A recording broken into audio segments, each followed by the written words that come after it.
V-Guard presents कौन जीत रहा है, को पावर्ड बाय सेंसोडाइन एंड विमल। बोलो जुबां केसरी। लोकसभा चुनाव के नतीजों के बाद एनडीए सरकार का गठन हो चुका है।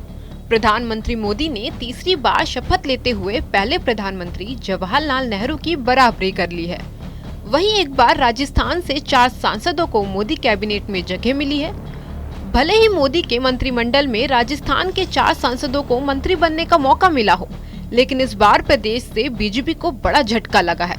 पिछले 2 बार से प्रदेश की सभी 25 सीटों पर बीजेपी का कब्जा रहा था। इस बार उन्हें यहां से 11 सीटों का जबरदस्त नुकसान हुआ है। ये नुकसान तब हुआ जब बीते कुछ महीनों पहले ही प्रदेश की सत्ता में बीजेपी की वापसी हुई है। बीजेपी के इसी नुकसान को लेकर राजनीतिक गलियारों में चर्चा होने लगी है कि क्या प्रदेश में बड़े स्तर पर बदलाव होने वाले हैं। शुरुआत करते हैं संगठन से। प्रदेश बीजेपी ने विधानसभा चुनाव से पहले प्रदेश अध्यक्ष का बदलाव किया था, जहां सतीश पूनिया की जगह सीपी जोशी को मौका दिया था। विधानसभा चुनाव में बीजेपी ने किसी को मुख्यमंत्री का चेहरा नहीं बनाया, फिर भी उसे पूर्ण बहुमत से ज्यादा सीटें मिली।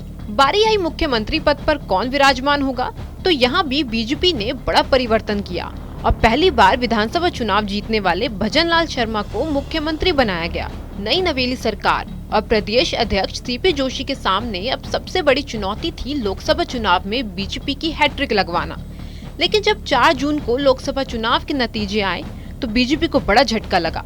जहां कांग्रेस का 2 बार से खाता भी नहीं खुल रहा था, उस कांग्रेस ने गठबंधन के साथ 11 सीटों पर जीत दर्ज की। अब इतनी बड़ी हार के कारणों की वजह और इस हार की जिम्मेदारी कौन पर चर्चा होने लगी है और इसमें वसुंधरा राजे के नाम को लेकर एक बार फिर सियासत गरमाई हुई है। आपको बता दें, वसुंधरा राजे 2 बार राजस्थान की मुख्यमंत्री रह चुकी हैं। 2023 विधानसभा चुनाव से पहले वो सीएम की रेस में प्रबल दावेदार मानी जा रही थी, लेकिन बीजेपी आलाकमान ने नतीजों के बाद जो फेरबदल किया वो चौंकाने वाला रहा। विधानसभा चुनाव से लेकर लोकसभा चुनाव सुर्खियों में सबसे ज्यादा रही वसुंधरा राजे। विधानसभा चुनाव में तो फिर भी उन्होंने प्रचार प्रसार किया, लेकिन लोकसभा में राजे सिर्फ झालावाड़ 12 सीट पर ही प्रचार करती दिखी। प्रदेश के बाहर तो दूर, प्रदेश की अन्य 24 सीटों पर उनकी कोई सभा नहीं हुई।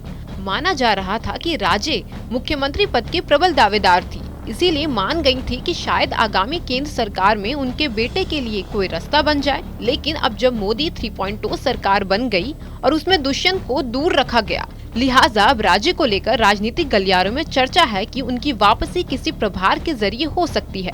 बदलाव की चर्चा संगठन से लेकर सरकार में भी है।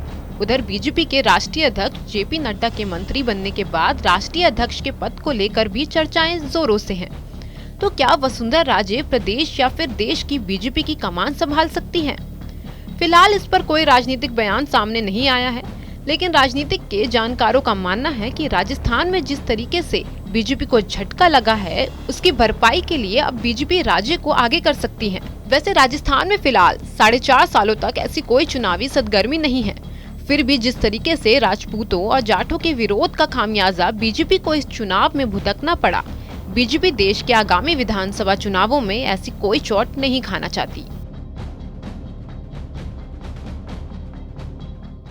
वी-गार्ड प्रेजेंट्स कौन जीत रहा है, को पावर्ड बाय सेंसोडाइन एंड विमल। बोलो जुबां केसरी।